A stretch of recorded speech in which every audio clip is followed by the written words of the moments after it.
Jmikola reporting live from the kitchen. It was a wonderful, would you say wonderful? I don't know, it was a wild night. The Hoboken City Council meeting. Stay around for the public comments, because there's a lot of stuff happening there. We had an Ed Reap showing. We had Emily Word of Do Good Donuts, apparently appointed to the Cannabis Review Board. We had the Blue Violets folks. There was the church guy that speaks a whole bunch of languages, and he always gives like this. He like says good evening in like 5 different languages at least. And he's always like very polite and pleasant.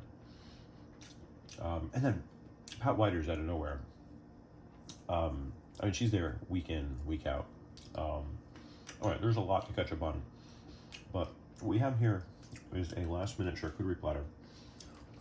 After the city council meeting, I continued to talk with other Hoboken holdouts, and we were kind of analyzing. We had the commentary on the side of the commentary, because there's some real crazy stuff going on in the actual comments if you follow this.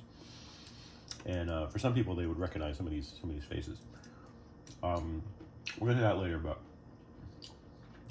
got a little bit of Zelda in, did a few temples, still trying to unlock that stuff. Hanging out in the archipelagos? I don't know. But now we're here. It's 11 p.m., so I gotta call that quits. I come in the kitchen and I need a snack. Now we had these planters left over from the Chex Mix. We still got the pretzels here. We got some other stuff floating around. And I was trying to save it right proportion so I could remake another batch of the Chex Mix. I don't know. But these old things from Anayas. This is from Anayas. You soak 3 of these overnight with a banana. Maybe some honey or something, or some milk in the morning. So I got 2, so I don't think I'm really doing that.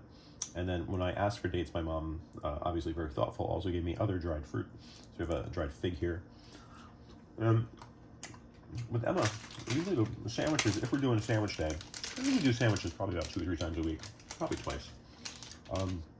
I'm just going for this stuff because it does keep longer. And I know 11 slices, I'm not going to go, this usually ends up being about $3.99 for this bag, which is, per pound, it's not so great, but the fact that we go through it and it stays fresh and you throw it out, that's worth something on its own. So that goes well nicely with the ham, and I've been doing the Applegate Farms. Now I just switched over this time, we'll see how this goes. But some Acme Store Sliced Provolone, which is about $5.86, and you're getting quite a bit more cheese. And now that's entitling me to have the privilege I would normally, under rare circumstances, dive into Emma's sandwich ingredients for my own personal snacking, but now I really don't mind, because now there's my almost too much cheese, if that could be such a problem. And we have some other good stuff in the fridge that I didn't really want to get into, but I mean, like, Cindy picked this up. This is great. This is the uncured pancetta. You know, they did a Trader Joe's run without me. I was out playing Magic cards, and we're just going to close that. And so anyway, so we've got the cheddar cheese, unexpected cheddar. I've heard good things. And then the Trader Joe's brie, the 60% domestic. I don't know. I would get this is double cream. Do you go for triple? Maybe that's gratuitous. I don't know.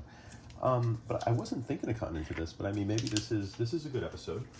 So we'll go for this. We have 2 cutting boards available here at the Nee household.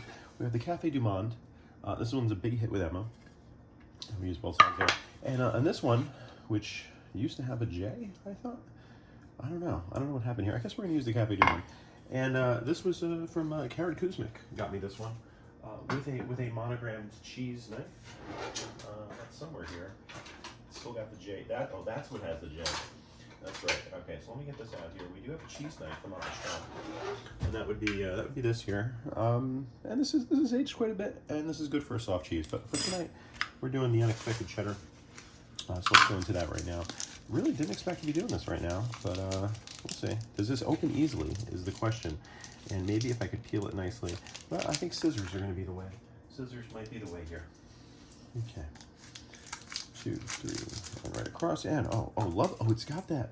So I was over at Itai's, and shout out to Rob, I want to say, and Gallo, and these guys telling me Rob's doing great things in his kitchen uptown. He brought over some of his homemade mac and cheese, which, as I told him, wasn't going to be as good, and we still haven't gotten to this yet. But we got the Beechers. The Beechers here. I'm very excited about this. This is Acme. This was about $12.99, and you know it's expensive for the frozen food aisle. Compared to other things, but just like that, I mean, Acme's also sells Jenny's ice cream, I want to say, for $8 or $8.99 a pint, and that's really what you're paying if you walk into Ben & Jerry's, and you see a lot of people go there. So what stops you from getting good ice cream. In the frozen foods aisle, I don't know. People expect it should be cheaper, but if there's quality stuff there, so the Beechers I'm looking forward to. Now the unexpected cheddar, Rob Mikola said it's going to have some of those crystals, and it's kind of a cross between a cheddar with those crystals in it. So maybe that's what's unexpected. Let's see. Ooh, oh, it does have those crystals. Or those, is it like protein pockets? I don't know. It does have that quality that you get out of a good, like, biting into a block of Parmesan. Oh, this is marvelous. And also very dangerous. I don't know if I should be cutting into this right now. Okay, we're gonna have to come back to that. That's sensory overload. But we got these, and I think, now these have been in the fridge for a bit, and they're a little puffy. Got these from a farmer's market, I want to say last month. Let's get the sound. Okay, that was as much of a fart as you're getting from these. Now, does that mean that these are now, have these turned? I mean, they're pickled, right? So they should be fine. But that was definitely some gaseous release. We're going to go for one of these, and if I'm sick tomorrow, we'll know why. But they're too good not to try here. Do I want to combine them with a nut? No, I think I'll just go in by themselves. This is one of the nice things I like to get at the pickle guy. And they really sold us. We wanted something small for Emma. And a lot of stuff they sell, I don't think is worth the price. But something like the Peppadew peppers, this is kind of hard to find in a local supermarket. So, depending on what you want to get, like they do have giardina. We have that as well. There's some good things there. Maybe some olives, blue cheese in them. I guess you could do that yourself. If you find yourself at the, oh, it's fizzy. Oh, but it's good though. It's good. If you find yourself at the backstage, hopefully not in the bathroom, what used to be Maxwell's, and you find the kitchen's closed and you're still doing cocktails in the back place, just ask them if they can get some blue cheese olives, because they got them there for the garnish. And if you're nice, they'll give you 3 of them. They'll pull you over until you can get a slice of Benny's on the way home, or who knows. Okay, well, these figs have been out for about a month on the counter. They're still good. That's what you're getting about. Are these pitted already? That's wonderful. Okay, dates probably my mom bought from Norrie's in Patterson. All right. So the nuts here, those are excellent. Something you said about Planters peanuts. I do love the Taiwan nut stuff. They come in a tall container. And we're wine people now. I don't know when that happened, but I used to love getting the Taiwan nuts, and I hated that they came in a plastic container. But they were I would get the mala spicy ones, and those were just wonderful. Eat them with chopsticks, in bed, on the 12th floor. Was it the 12th floor? I think it was the 12th floor. At the Shinny-Anha intersection, Shinny-Anha-Luka. The provolone is quite nice. I think this will go nice in Emma sandwiches. And combine that. And the cheddar, another, if it was up to me, I'd be getting sharp. Sometimes you get a smokehouse. I don't want to expose Emma to sharp cheddar right now. Maybe she's not too young. But I figure medium is safe. I don't have the heart to go. Anything below medium, it's not even real cheddar. If you're getting, I mean, you might as well be getting Velveeta.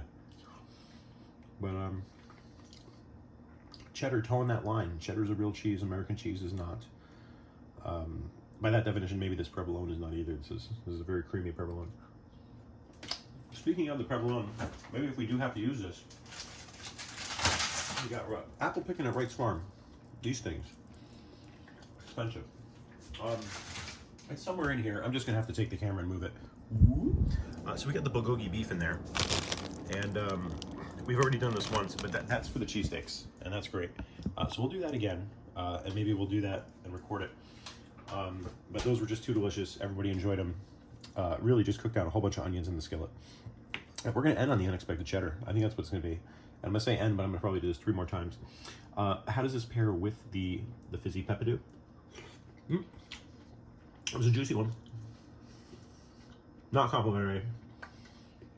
I think you want this on its own or with a medium tasting surface, such as a saltine cracker. If you're doing saltines, I highly recommend. Saltine's great for sampling butter, and just weigh it out, 6 grams, you're good to go. And that's a good platform for butter tasting. Cheddar cheese pairs with the cupcake Merlot. Paul Giamatti in, was it Sideways? That was a great film. The man did not like his Merlot. And to be fair, we had better wines, but we're trying to go through some overstock here. All right, on that bombshell, have a great night.